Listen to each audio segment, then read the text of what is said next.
Assalamualaikum warahmatullahi wabarakatuh.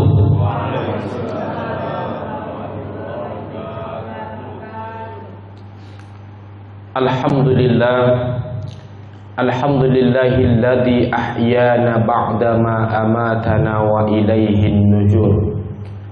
Asyhadu an la ilaha illallah wahdahu la syarikalah wa nashhadu annaka ya Muhammad ballaghtar risalah wa addaital amanah wa kasyaftal ghammah wa nasahtal ummah wa laqad jahadta fi sabilillahi bihaqqil jihad. Shalla 'alaika Allah ya ilmal huda. Allahumma salli wa sallim wa barik 'alaik. Bapak-bapak, ibu-ibu, hadirin jamaah salat subuh Masjid Al-Barakah rahimakumullah. Bersyukur kita kehadirat Allah Subhanahu wa taala subuh kali ini pada hari ke-6 dari bulan Zulhijjah. Kita masih diberikan kesehatan dapat melaksanakan salat subuh berjamaah. Dan sebagaimana biasa menjelang masuk waktu syuruk kita isi dengan kajian rutin. Dan alhamdulillah isbat sudah ditetapkan kemarin 1 Zulhijjah jatuh kemarin pada hari Selasa menurut hitungan ru'yat yang dilakukan oleh pemerintah. Maka 10 Zulhijjah insyaallah akan jatuh pada hari Kamis tanggal 29 Juni. Walaupun demikian sudah ada pula yang menetapkan 10 Zulhijjah itu jatuh pada hari Rabu. Maka kalau kita ikut pendapat pemerintah, dan kami memang menganjurkan ikut pendapat apa yang ditetapkan oleh pemerintah. Karena pemerintah menetapkan tanggal itu bukan main-main Bapak Ibu sekalian. Memang juga melalui kajian dan penelitian yang ilmiah. Namun kalaupun ada di antara kita yang berkeyakinan hari Rabu, ya silahkan. Cuman yang jadi masalah kalau satu rumah pula yang berbeda harinya. Istrinya hari Rabu, suaminya hari Kamis. Nah, ini masalah nih Pak. Kata istrinya, kalau abang raya hari Kamis lah, Rabu nanti saya bikin lontong Rabunya, Kamis tak saya buat lagi. Nah ini masalah nih kan. Kata suaminya, bikinlah lontong Rabu, tak saya kasih duit dong. Nah kan jadi ribut pula di rumah karena apakah hari Rabu ataupun Kamis. Maka Bapak Ibu sekalian, ya begitulah dinamika kita beragama. Di dalam agama ini banyak sekali penafsiran, atau mungkin satu hal itu bisa dipandang dari berbagai macam sudut. Muhammadiyah menetapkan penanggalan bulan Zulhijjah itu dengan metode hisab, sementara yang lain menggunakan metode ru'yat. Maka ini yang nantinya kalau kita berpegangan dengan pendapat pemerintah, maka jatuh pada hari Kamis. Hari ini hari ke-6. Kemudian bersolat kita terlebih dahulu kehadirat baginda Rasulullah dengan mengucapkan Allahumma salli ala Sayyidina Muhammad wa ala ali Sayyidina Muhammad. Baik Bapak Ibu sekalian, kita lanjutkan kajian kita kemarin, masih berkenaan dengan surat Al-Fajr. Kemarin sampai pada ayat yang kedua, walayalin asyar, demi 10 malam. Kita sudah bahas yang pendapat pertama dan kedua, bahwa 10 malam yang Allah maksudkan di dalam surat Al-Fajr itu, satu pendapat mengatakan 10 malam pertama bulan Muharram, karena banyak kemuliaan-kemuliaan yang ada padanya. Banyak sejarah-sejarah dalam agama Islam itu terjadi pada 10 pertama bulan Muharram. Maka nanti puncaknya pada tanggal 10 Muharram disunnahkan berpuasa, namanya puasa Asyura. Kan itu yang kita bahas bulan lalu. Kemudian pendapat yang kedua menyebut walayalin asyara itu 10 malam yang dimaksud, yang Allah muliakan dalam surat Al-Fajr, maksudnya 10 malam terakhir dari bulan Ramadan. Karena itu pun dimuliakan sebab salah satunya ada malam Lailatul Qadar, pada malam-malam ganjil di 10 malam terakhir. Nah, pendapat yang ketiga kata para ulama tafsir, walayalin asyar itu maksudnya 10 malam pertama dari bulan Zulhijjah. Seperti yang kita berada pada posisi itu hari ini. Maka Bapak Ibu sekalian, apa saja yang dianjurkan kepada kita sebagai bentuk untuk memuliakan 10 hari pertama dari bulan Zulhijjah ini? Yang pertama tentunya yang amat dianjurkan untuk kita lakukan di awal bulan Zulhijjah ini, amalan yang paling tinggi pahalanya adalah melaksanakan ibadah haji. Cuman tentu Bapak Ibu sekalian, mau melaksanakan haji ini sulit.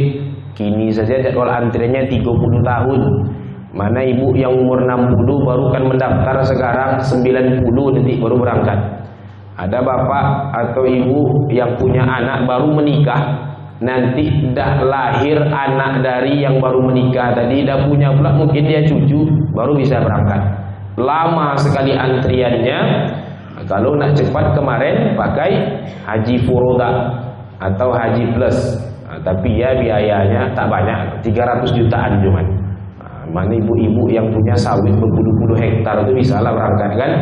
Mana bapak yang punya tanah berhektar-hektar bisa berangkat.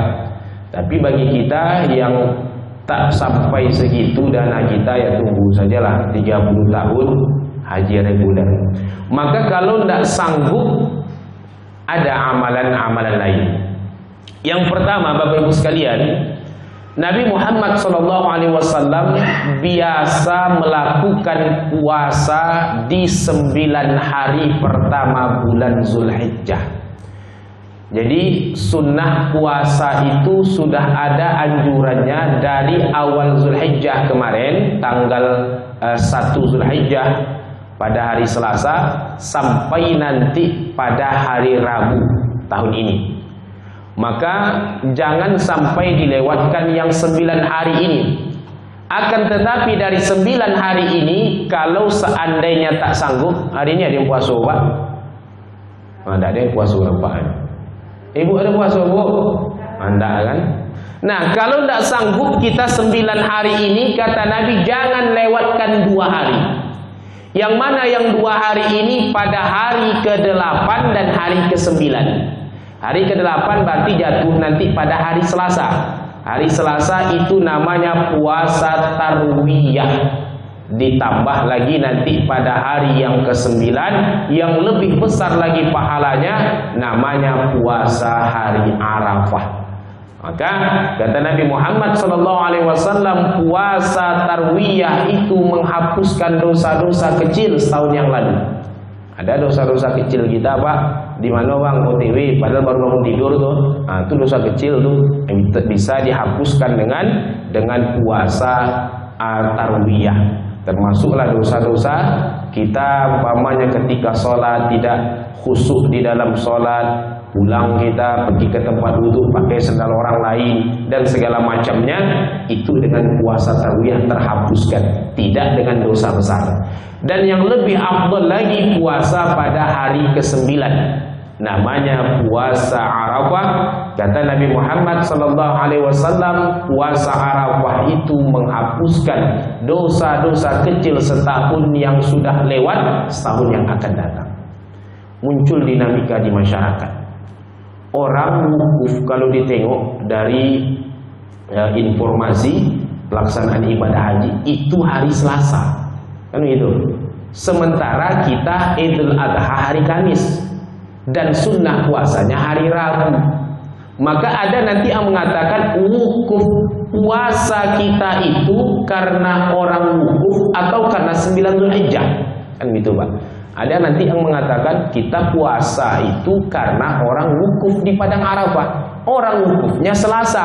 Maka kalau begitu kita puasanya Selasa. Hari Rabu tidak puasa lagi, walaupun kita rayanya Kamis.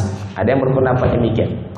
Maka Bapak Ibu sekalian, syariat puasa Arafah itu ada pada tahun kedua Hijriyah. Sedangkan syariat ibadah haji baru ada di tahun ke-9 dan ke-10 Hijriah, tahun 9 Hijriah. Artinya, sebelum ada syariat ibadah haji, sudah ada terlebih dahulu perintah sunnah puasa Arafah. Maka puasa Arafah yang diperintahkan pada tahun kedua Hijriah tentu belum ada orang wukuf.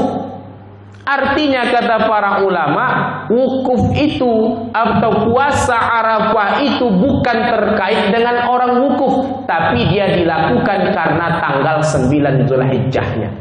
Jadi perkara orang wukuf apakah hari Selasa ataukah hari Rabu, kita melihat ke tanggal di mana tempat kita tinggal. Jadi ia diperintahkan puasa bukan karena orang wukuf, akan tetapi karena pada hari itu tanggal 9 Zulhijjah. Karena ibadah itu Bapak Ibu sekalian mengikut di mana tempat kita berada. Maka sering saya sampaikan, kalau kita berpuasa di Pekanbaru, umpamanya kita berpuasa di sini, berbukanya menurut jadwal jam 6.15 contoh. Lalu kita pergi ke Jakarta, berangkat kita jam 5 kurang seperempat, naik pesawat 1 jam 20 menit, sampai di Jakarta jam 6 lewat 5, sampai di bandara azan orang di Jakarta. Sementara kita dari Pekanbaru, awak buka handphone jadwal imsakiyah Pekanbaru jam 6.15, sampai Jakarta jam 6 baru orang sudah azan. Kira-kira kita berbuka atau tidak? Berbuka ada apa? Berbuka. Kita mengikut tempat di mana kita berada. Walaupun kita dari Pekanbaru tadi tengok jadwal jam 6.15 berbuka. Sampai Jakarta jam 6 rupanya. Maka ketika kita berada di situ ngikut jadwal setempat. Jangan kita pede pula jam 6.15 sesuai jadwal Pekanbaru lah. Enggak, karena kita sedang berada di Jakarta. Sehingga ibadah itu mengikut di mana tempat kita berada. Nah, maka pemerintah menetapkan tanggal 9 Zulhijjah itu hari Rabu, maka 9 Zulhijjah itulah pelaksanaan ibadah puasa hari Arafah itu.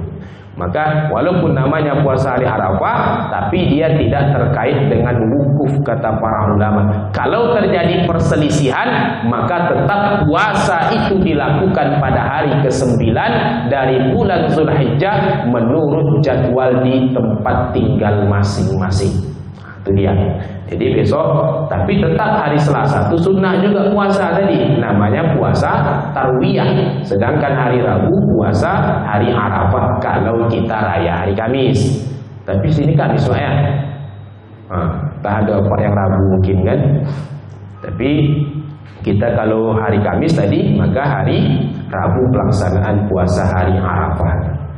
Itu yang pertama, cara memuliakan 10 hari pertama dari bulan Zulhijjah adalah dengan melakukan ibadah puasa paling tidak 2 hari, atau besok enak nih puasa Senin berarti puasa Senin Kamis dapat pas pula bulan Zulhijjah, tambah Selasa, habislah 3 hari berturut-turut kita puasa. Tanggal 10 jangan, tak boleh puasa pada hari ke-10 Zulhijjah, ditambah nanti hari ke-11, 12, 13 hari tasyrik, ini hari yang dilarang untuk melakukan ibadah puasa. Itu yang pertama. Yang kedua, pelaksanaan ibadah kurban. Ini juga, Bapak Ibu sekalian, memuliakan bulan Dzulhijjah itu juga dengan menyembelih kurban.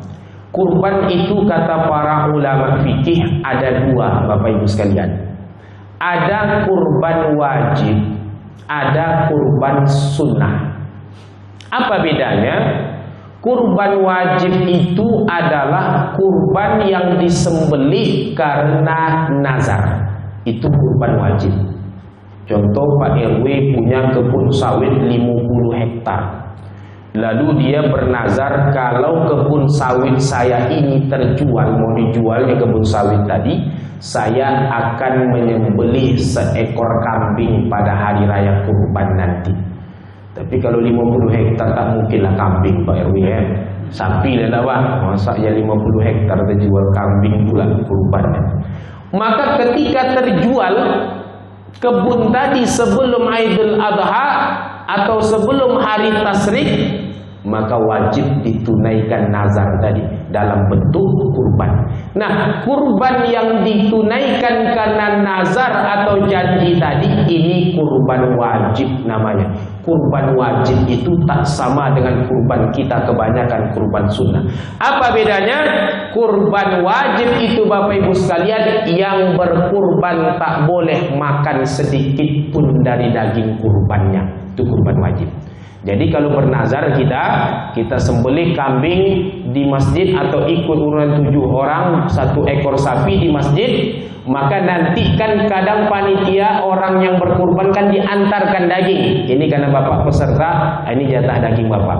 Tapi panitia kan tidak tahu Pak, apakah kurban itu wajib atau sunnah. Yang tahu kan kita. Kalaupun diantarkan, sedekahkan balik ke orang lain. Kita tak boleh makan jatah peserta yang tak boleh. Karena apa? Karena kurban kita wajib. Maka kurban wajib seluruhnya harus disedekahkan, tak boleh diambil sedikit pun. Itu dia bedanya kurban wajib. Sedangkan kurban sunnah, ini kurban yang rutin kita lakukan setiap tahun. Ketika masuk Idul Adha, kita tuliskan nama, ikut menjadi peserta kurban. Maka kurban sunnah ini nanti dagingnya terbagi 3 Bapak Ibu sekalian. 1/3 boleh diambil oleh orang yang berkurban, paling banyak 1/3 itu. Bukan harus 1/3. 1/3 dia hadiahkan kepada jiran tetangga, biasanya panitia yang melakukan ini. 1/3 lagi itu disedekahkan kepada fakir miskin. Itu kalau kurban sunnah. Maka kesunnahan ini, ada juga ulama yang menyebut hukum kurban itu wajib. Ada sebagian kecil menyebut hukumnya wajib. Apa sebab? Karena Nabi pernah bersabda, siapa yang ada kemampuan tapi tidak melakukan ibadah kurban, maka jangan dekati masjid kami. Maka ini dijadikan dalil oleh sebagian ulama kurban itu wajib. Akan tetapi jumhur mayoritas ulama mengatakan kurban itu hukumnya sunnah muakkad. Apa makna sunnah muakkad? Dia sunnah tapi sangat dianjurkan. Ulama Syafi'i menyebut hukumnya sunnah kifayah. Apa makna sunnah kifayah? Sunnah kifayah itu macam fardu kifayah lah Pak. Kalau fardu tadi wajib. Kalau fardu kifayah macam sholat jenazah. Kalau satu kampung ini ada orang meninggal, salah satu warga, tak ada yang menyolatkan, maka satu kampung dapat dosa. Tapi kalau sudah ada perwakilan beberapa orang menyolatkan jenazah tadi, maka kewajiban satu kampung gugur, tak berdosa. Begitu pula sunnah kifayah, kata para ulama, kalau ada satu dari perwakilan orang banyak tadi yang sudah melakukan, maka gugur kemakruhan orang tersebut. Apa contoh sunnah kifayah itu? Macam mengucapkan salam, itu sunnah kifayah. Kita datang berombongan nih Pak, datang ke rumah orang 10 orang, kan tidak mesti satu-satu masuk mengucap salam. Assalamualaikum, assalamualaikum. Capek pula tuan rumah menjawab waalaikumsalam, waalaikumsalam, waalaikumsalam, waalaikumsalam. Nah, habis-habis. Maka cukup kalau rombongan ramai datang satu saja mengucapkan salam, atau dia serentak tidak masalah, sekali saja. Maka yang lain juga sudah mendapatkan kesunahan tadi. Jadi mengucapkan salam itu kalau berjamaah, kita tidak mesti semuanya harus mengucapkan. Datang rombongan gubernur kemari kan biasa dia yang ucap assalamualaikum. Tidak kan semuanya mengucap salam satu persatu. Ini sunnah kifayah kata para ulama. Cukup satu yang mewakili, maka gugur kemakruhan yang lain. Termasuklah ibadah kurban itu kata para ulama dihukum sunnah kifayah. Artinya dalam satu keluarga, kalau ada salah satu yang ikut kurban, maka status makruhnya sunnah muakkad itu kalau tak dilakukan makruh hukumnya. Maka kalau ada dalam satu keluarga itu yang sudah ikut kurban, maka yang lain jatuh status kemakruhannya.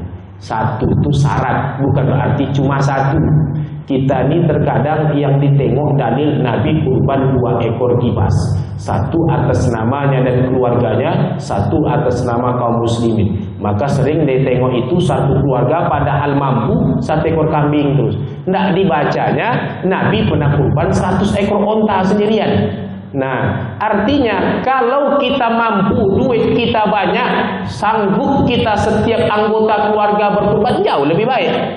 Nah, satu itu syarat kalau sudah dilakukan dalam satu keluarga yang satu tanggungan, maka jatuhlah kemakruhan anggota keluarga yang lain. Jadi kalau ada bapak itu dia punya istri satu, punya anak tiga, anaknya ikut kurban, satu tanggungan, satu keluarga, maka itu sudah cukup untuk menghilangkan kemakruhan dalam satu keluarga tadi. Tapi dia mampu tidak ikut kurban dalam satu keluarga tadi, makruh, dia berdosa tidak, cuma dia dibenci dengan perbuatan tersebut. Begitu kata para ulama.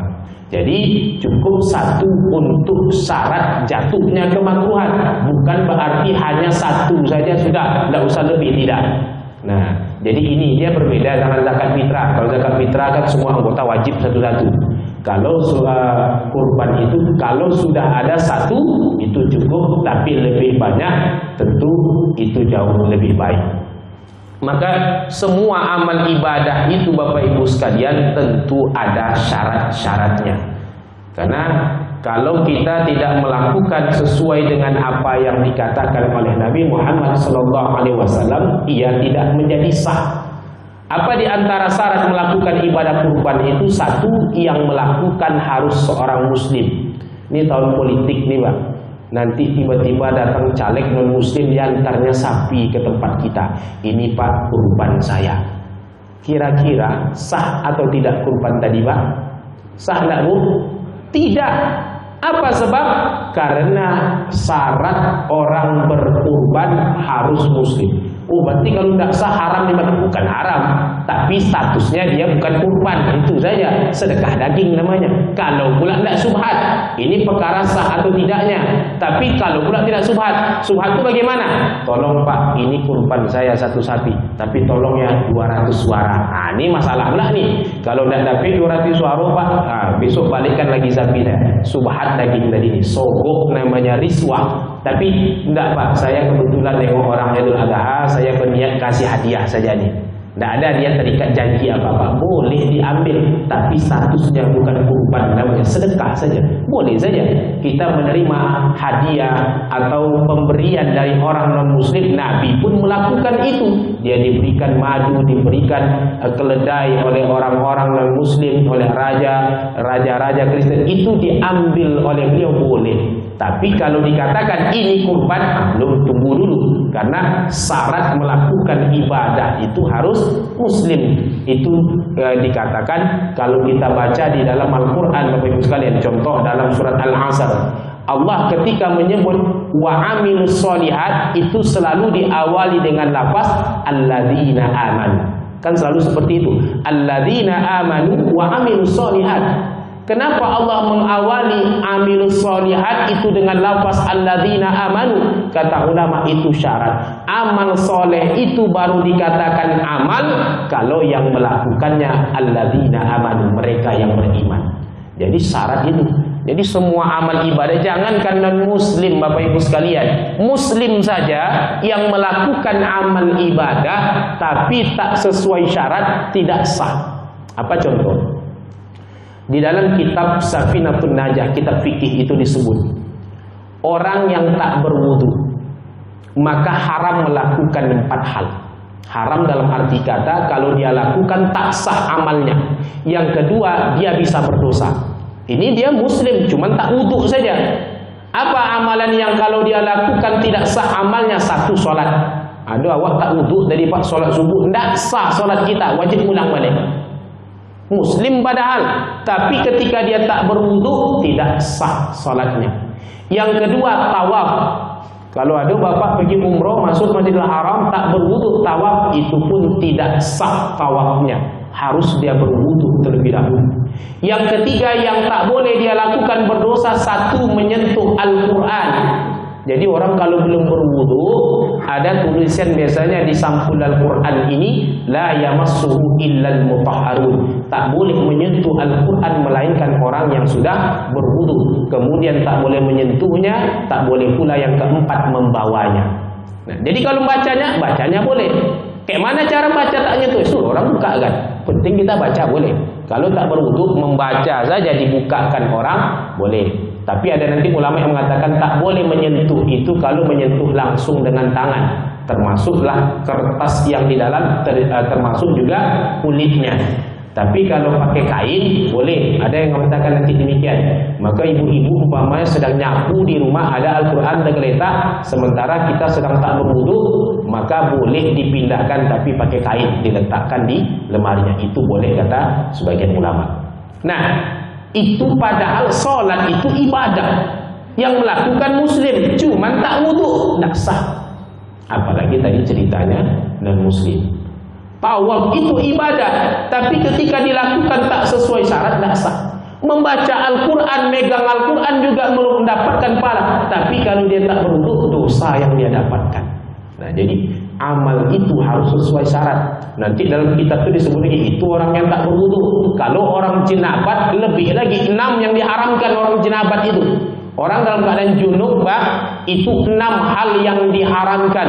Jenabat itu orang, maaf, yang bercampur dengan istrinya walaupun tak sampai keluar, atau orang yang keluar karena mimpi walaupun tidak bercampur, maka dia disebut junub. Junub haram melakukan 6 hal. Kalau tak wudu 4 tadi, yang junub 6. Apa dia? Sama 4-nya dengan tak wudu. Solat dia lakukan tak sah, tawaf dia lakukan tidak sah, memegang Al-Quran tak boleh, membawanya tak boleh, ditambah membacanya pun tak boleh. Satu lagi, berdiam diri di masjid. Ada apa yang junub kau subuh duduk dalam masjid, berdosa kita. Jadi orang junub kata ulama Syafi'i itu tak boleh baca Al-Quran. Kalau yang tak wudu tadi megang sama membawanya saja tak boleh, baca boleh. Tapi kalau orang jenabat hadas besar dia, maka membacanya walaupun dibukakan orang tak boleh. Nah, ini orang dulu. Nanti naik lagi daripada itu orang haid. Orang haid kata ulama Syafi'i tak boleh 10, lebih banyak lagi. Kalau orang junub 6 cuman. Orang haid itu tak boleh 10 larangannya. Termasuklah solat. Ibu sholat haid itu tidak sah sholat kita. Tawaf, kemudian membawa Al-Quran, nyentuh Al-Quran, membaca Al-Quran. Cuman bedanya kata para ulama, kalau orang yang junub itu tak boleh membaca Al-Quran, baik yang sudah dia hafal ataupun mau buka hafalan baru. Dia hafal Quran Al-Fatihah nih Pak, sedang junub duduk di depan rumah, dia lantunkan Al-Fatihah, berdosa kata ulama Syafi'i, karena dia sedang keadaan hadas besar. Membacakan itu tanpa melihat mushaf pun tak boleh. Sedangkan orang haid kata para ulama, dia tak boleh kalau dia menghafal Quran, membawa hafalan baru tak boleh, mengulang hafalan lama boleh. Nah, itu bedanya. Apa sebab? Orang junub itu sebentar. Kemudian dia junub karena keinginan dia sendiri. Kemudian kalau dia mandi selesai urusan. Kan sebentar orang junub. Orang haid itu lama, bukan keinginan dia. Kalaupun dia mandi tidak juga suci dia. Karena dia lama, maka berbeda status dia baca Al-Quran kata ulama. Karena nanti orang haid umpamanya, maaf, kalau dia guru umpamanya, maka dia harus membacakan Al-Quran, kan tak mungkin seminggu lama dia off, tidak masuk-masuk karena tidak bisa membacakan itu. Maka kata ulama, kalau dia menghafal yang baru itu tidak boleh.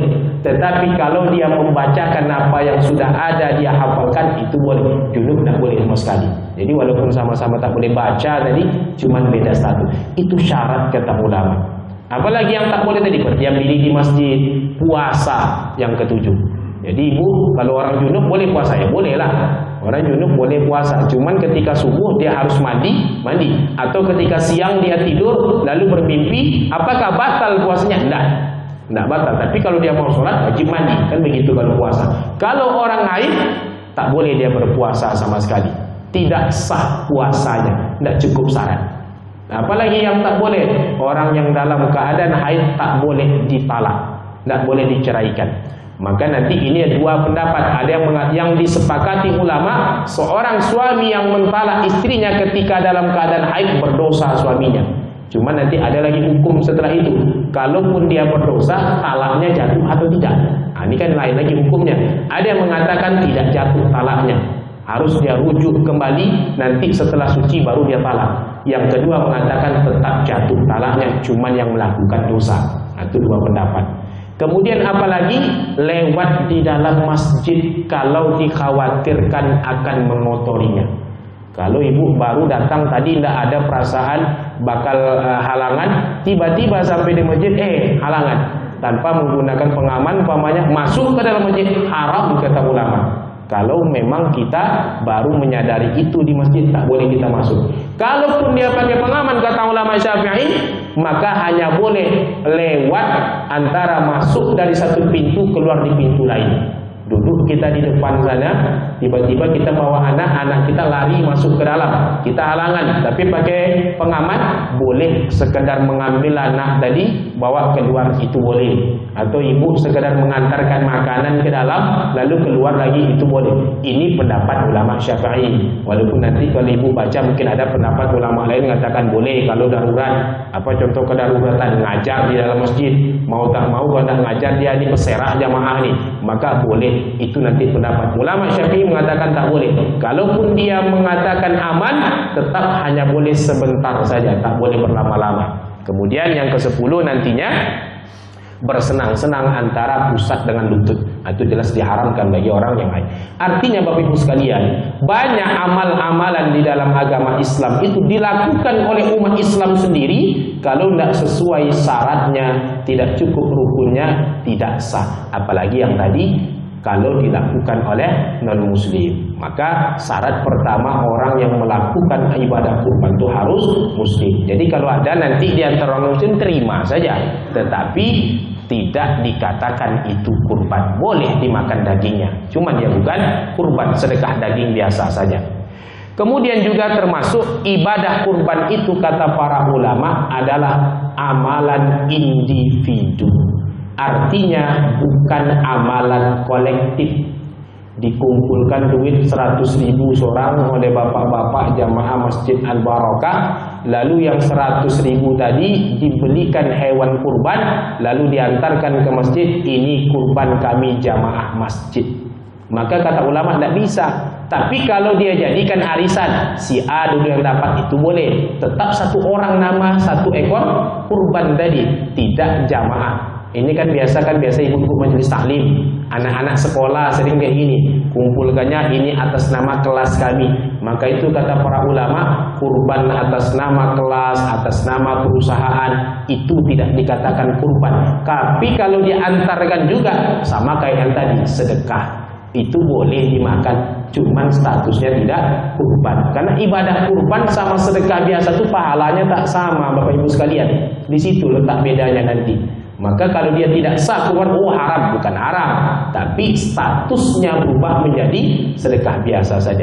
Maka kata para ulama, ibadah kurban itu adalah bentuk ibadah individu, tetap yang dibuat atas nama satu orang, walaupun orang tersebut bisa saja meniatkan amalan ibadah tersebut pahalanya untuk orang lain, itu boleh.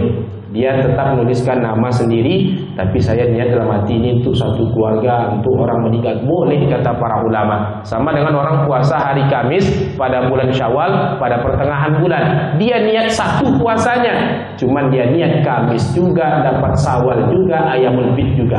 Boleh dia niatkan itu, tapi tetap dilakukan tadi ibadah kurban oleh satu orang. Kemudian Bapak Ibu sekalian, ibadah kurban itu juga dari segi hewannya juga ada syaratnya. Maka di antara syarat hewan kurban tadi, kalau dia domba minimal berusia 1 tahun. Kalau dia kambing kata para ulama minimal berusia 2 tahun. Sama dengan sapi kerbau usia 2 tahun. Kalau dia unta minimal berusia 5 tahun. Dari mana kita tahu umurnya? Kambing sapi itu tak ada akte kelahirannya. Kalau anak awak ada akte kelahiran, tahu berapa umurnya. Kalau sapi kambing itu macam mana pula kita tahu berapa umurnya? Kembalikan kepada ahli kambing, ahli sapi. Dia tahu itu berapa umurnya. Dari mana ditengok? Dari gigi biasanya. Nah, biasanya yang tukang kambing tahu tuh Pak, ini berapa umurnya, sudah layak kurban atau tidak. Makanya pedagang itu perlu pula pedagang-pedagang yang jujur. Kadang belum cukup umur mengejar target, dijualnya juga tidak sah kurbannya kata para ulama. Jadi gigi itu bisa menentukan umur kita. Tengok lagi gigi kita Pak. Yang umur 60, 50 bisa tengok dari gigi kan. tinggal satu-satu lagi gigi itu, berarti lah 60 ke atas tuh. Karena itu dalam bahasa Arab, gigi itu sinnun, bahasa Arab. Menanyakan umur dalam bahasa Arab, kam sinnuka, berapa sinnuka, gigimu. Jangan diartikan, oh berarti kalau ada orang Arab nanya berapa umur, berapa gigimu, berarti menanya gigi kita berapa. Enggak. Kalau ada orang Arab menanyakan berapa gigimu, itu artinya menanyakan berapa umurmu. Jadi memang dalam bahasa Arab sendiri menanyakan umur itu yang ditanyakan gigi. Kam sinnuka, berapa? Kalau ditengok di Google terjemah berapa gigimu artinya. Padahal maksud orang Arab itu berapa umurmu. Jadi gigi itu juga bisa menentukan berapa umur hewan kurban tadi. Biasanya orang yang paham tentang itu maka kita bawa pada ahlinya. Kalau tidak cukup, nanti tidak cukup syarat, kemudian tidak boleh cacat dia. Tidak boleh cacat, cacat yang mengurangi jumlah daging. Nah, cacat umpamanya kakinya pincang, telinganya putus sebelah, apalagi kalau tanduknya boleh kata ulama, karena sampai hari ini belum ada orang yang makan tanduk. Jadi tanduk nggak termasuk daging. Kalau umpamanya satu ton tanduknya terpotong, kata ulama boleh, karena tanduk bukan bagian dari daging. Atau maaf, bagian kemaluannya terpotong, dikebiri umpamanya, itu pun boleh kata para ulama, karena normalnya manusia tidak memakan bagian itu. Maka kalau ada yang dikebiri hewan tadi, biar nggak kawin-kawin lagi dia, maka itu pun boleh. Yang tak boleh tadi beberapa ketentuan, yang tidak cacat matanya, yang tidak cacat telinga dan lain sebagainya. Ini yang diharamkan. Kemudian juga Bapak Ibu sekalian, perkenaan ini mungkin sudah pernah saya sampaikan tahun lalu, saya ulang balik. Berkenaan tentang penyembelihannya. Bapak Ibu sekalian, di zaman Nabi Muhammad SAW, penyembelihan hewan kurban itu awal-awal syariat itu dilakukan di rumah masing-masing. Karena itu ada syariat, sebelum melakukan salat Idul Adha, kita kan dianjurkan tidak makan dulu. Lalu kapan makannya? Selepas salat Id, pulang ke rumah masing-masing, sembelih kurban, ambil bagian dari hewan tadi yang paling mudah dimasak, makan. Tapi kalau itu bikin di tempat kita jam 2 kita baru makan. Karena kita jam 9 baru motong, jam zuhur nanti sholat zuhur baru didistribusikan sampai ke rumah jam 2. Jam 2 udah baru makan. Nah, zaman Nabi pulang sholat Id langsung potong langsung, karena 1 atau 2 cuman, maka tidak banyak. Maka kata para ulama, tetap kesunahan tidak makan sebelum Idul Adha itu dilakukan bagi siapa yang ikut sholat Id kurban ataupun tidak, tetap sunnah kalau dia ikut sholat Idul Adha. Nah, kalaupun nanti selepas itu dia bisa menunggu daging kurbannya, itu baik. Kalaupun tidak, makan lontong pun boleh. Nah, itu dia. Kemudian Bapak Ibu sekalian, hewan kurban itu kenapa kita bikin di masjid? Ini untuk syiar. Ini dilakukan oleh para sahabat tabi'in, dibikinlah di satu tempat sehingga orang berkumpul beramai-ramai di sana. Inilah syiar Idul Adha tadi. Sehingga nampak aktivitas kaum muslimin berkumpul di satu tempat, menyembelih hewan tadi, didistribusikan sama-sama. Ini nampak syiar dari agama Islam tersebut. Ini tentang penyembelihan hewan kurban tadi. Kemudian juga Bapak Ibu sekalian, di antara syarat sahnya ibadah kurban tadi, ini saya bacakan satu hadis. Nabi Muhammad SAW pernah menyembelih 100 ekor onta. Jadi jangan kita selalu ngambil dalil Nabi motong 2 ekor kurban, 1 untuk dirinya dan keluarga, 1 untuk umatnya. Nabi juga pernah kurban 100 ekor onta sendirian. Lalu kemudian apa yang beliau lakukan? Dia menyembelih 63 ekor dengan tangannya sendiri. Dalam riwayat lain menyebut 70 ekor disembelih dengan tangannya sendiri. Berapa ekor tuh? Onta 100 ekor berapa harganya tuh, Pak? Sapi dia sekarang ada 17 juta, Pak ya. Nah, kalau 100 ekor sapi berapa tuh? 1,7 M. Itu kurban. Kalau seandainya sapi, kurban Nabi itu 1,7 M. Ini onta, berapa miliar harganya? Itu kurban Nabi Muhammad SAW. Nah, ketika beliau sembelih 63 dengan tangannya sendiri, selebihnya dia serahkan kepada Ali bin Abi Thalib. Kata Nabi Muhammad, lanjutkan sembelihan ini wahai Ali, tapi ingat apa kata Nabi? Jangan beri orang yang menyembelih upah dari daging kurban. Ini sering saya sampaikan Bapak Ibu sekalian. Dah beberapa minggu ini kita kajian masalah fikih kurban ini juga. Ini juga kata Nabi syarat hewan itu sah sebagai kurban. Maka orang yang memotong, orang yang menimbang, orang yang mengulitinya tak boleh diberikan upah dari daging kurbannya. Artinya daging tadi tak boleh dijadikan upah untuk panitia.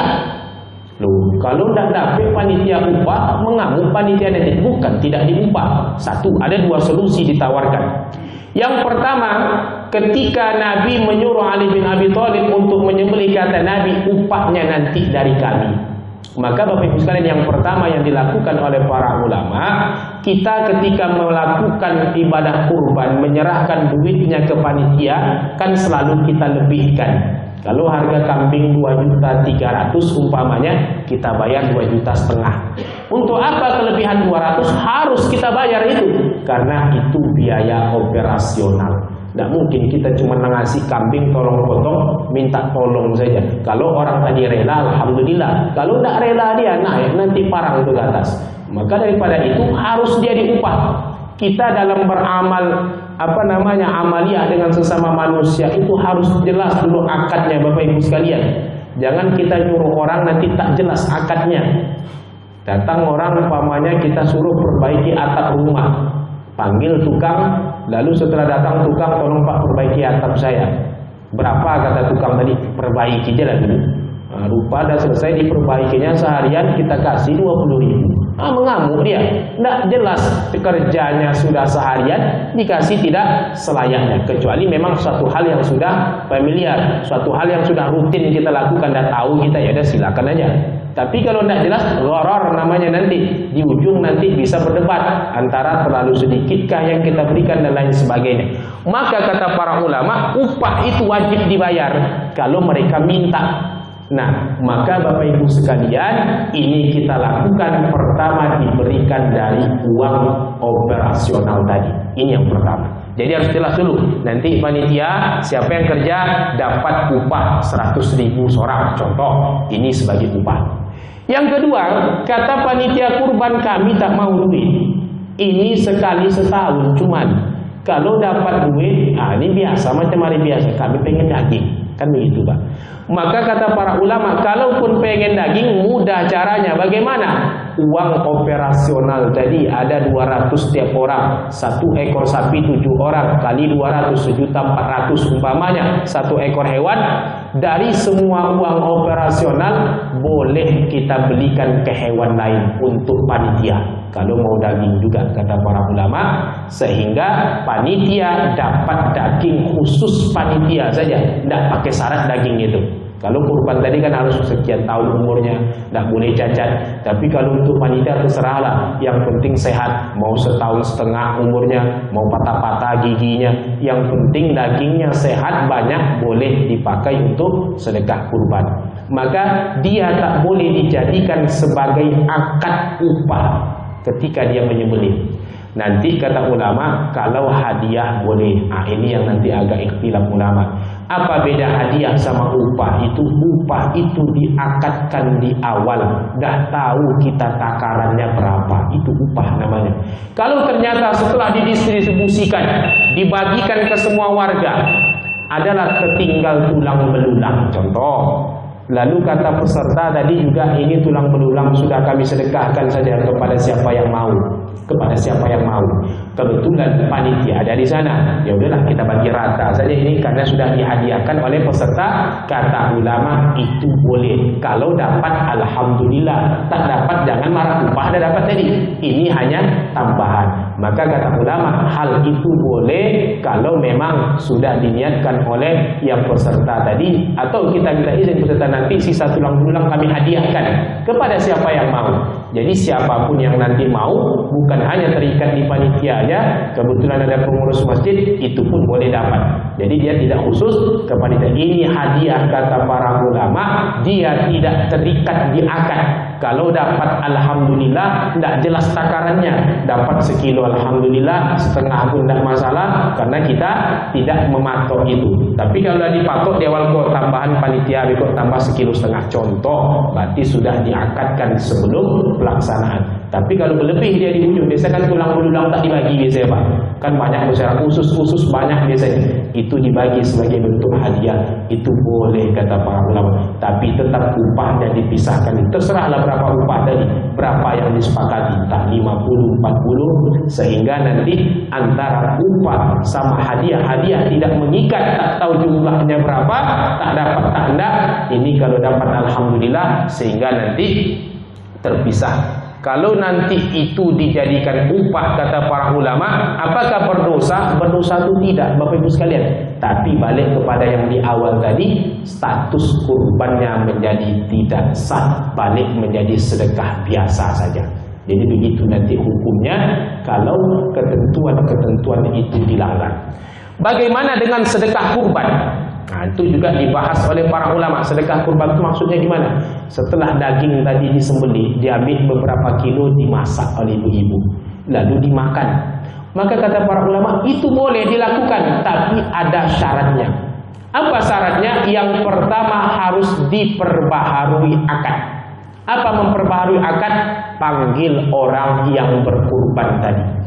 Sama macam zakat fitrah, Pak. Zakat fitrah itu ketika orang membayar ke amil zakat, tidak perlu amil menerangkan lagi, ini zakat ibu, nanti saya serahkan untuk yang miskin ini ya sekilo, untuk tidak perlu dia terangkan, karena yang membayar zakat sudah tahu zakat itu nanti akan diperuntukkan 8 asnaf, tidak perlu dia terangkan. Termasuk orang berkurban, dia tahu daging ini nanti akan dipotong-potong secara mentah, dibagikan kepada fakir, miskin, dibagikan kepada seluruh warga. Dia dah tahu itu. Tiba-tiba daging dia dimasak, kan berubah akad. Maka untuk memperbarui akad ini khusus panggil lagi orang tadi.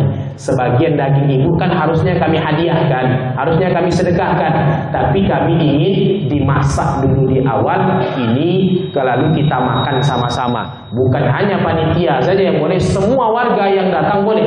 Kalau panitianya nanti khawatir kita upah pula namanya Pak. Jadi yang dimasak itu siapapun yang datang boleh makan. Kebetulan ada warga tengok mau makan, ajak makan sekalian. Nah, itu sedekah. Sedekah itu tak beda mau panitia mau tidak, dia berhak makan di sana. Nah, itu kata para ulama, kalau terpenuhi syarat itu boleh. Jadi sama halnya Pak.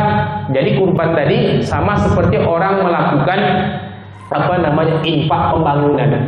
Kita bikin infak sejadah. Kita bikin wakaf pembelian sejadah. Keperluan 100 juta. Tiba-tiba sudah terkumpul uang kita 95 juta. Datang ibu, salah seorang jamaah, dia berikan duit 10 juta. Ini infak saya untuk beli sejadah. Padahal kita kebutuhan cuma 100 juta. Duit sudah terkumpul 95 juta. Ditambah 10 juta jadinya kan 105, berlebih 5. Sudah terbeli sejadah, ada kelebihan 5. 5 tadi boleh tak kita pakai untuk yang lain? Tak boleh. Kalau mau dipakai untuk yang lain, panggil ibu tadi dulu, Bu. Dia kan niatnya untuk sejadah tadi. Maka harus dibelikan sejadah, tak boleh yang lain. Kalau bunyinya sejadah tadi. Maka kalaupun mau kita perbarui akad, panggil balik, Bu. Ibu kan niat mau beli sejadah tadi, tapi duit ibu berlebih 5 juta. Kalau kami pakai untuk yang lain, beli AC atau apa, boleh tak? Pakailah Pak, yang penting untuk masjid, baru boleh kita pakai. Ini perbarui akad. Ketika dia memberikan tadi, tidak perlu kita terangkan mau dibelikan sejadah yang mana. Yang penting belikan sejadah sesuai amanat orang yang memberikan amalan tersebut. Termasuklah kurban tadi. Tidak perlu lagi kita terangkan punya daging ibu nanti untuk si A, si B, pandai-pandailah panitia menyerahkan itu. Tetapi ketika berubah akadnya, yang tadinya harusnya diserahkan dalam bentuk mentah kepada orang-orang yang ada di sekitar, tiba-tiba kita masak. Maka ini harus diperbarui akad, panggil balik peserta kurban, lalu katakan sebagian hak ibu kan ada nih 3 kilo 3 on, karena orang yang berkurban itu berhak mendapatkan 1/3. Atau yang harusnya kami hadiahkan kepada orang tadi, tapi sebagian kami masak. Macam mana ibu-ibu boleh? Ya sama saja pahalanya Bapak Ibu sekalian. Cuman harus kita perbarui akad. Kan kita tidak tahu daging siapa yang dimasak tadi. Maka panggil balik orang tersebut, kami ambil 15 kilo, kami masak. Peserta tidak akan nolak itu Bapak Ibu sekalian, ya silakan apa. Nah, yang tadinya harus disedekahkan kepada orang dalam bentuk mentah, sekarang kami masak. Maka boleh dimasak kata ulama. Jadi yang dimasak tadi boleh dimakan oleh panitia, anak-anak yatim yang ada di sekitar, ataupun warga yang kebetulan datang. Maka dia statusnya sebagai sedekah kurban, itu boleh dilakukan. Maka Bapak Ibu sekalian, itu beberapa ketentuan kata para ulama dalam melakukan ibadah kurban. Kalau mendoakan faratul majlis, subhanakallahumma wa bihamdika asyhadu an la ilaha illa anta astaghfiruka wa atubu ilaik. Wallahu muwaffiq ila aqwamit thoriq. Assalamualaikum warahmatullahi wabarakatuh.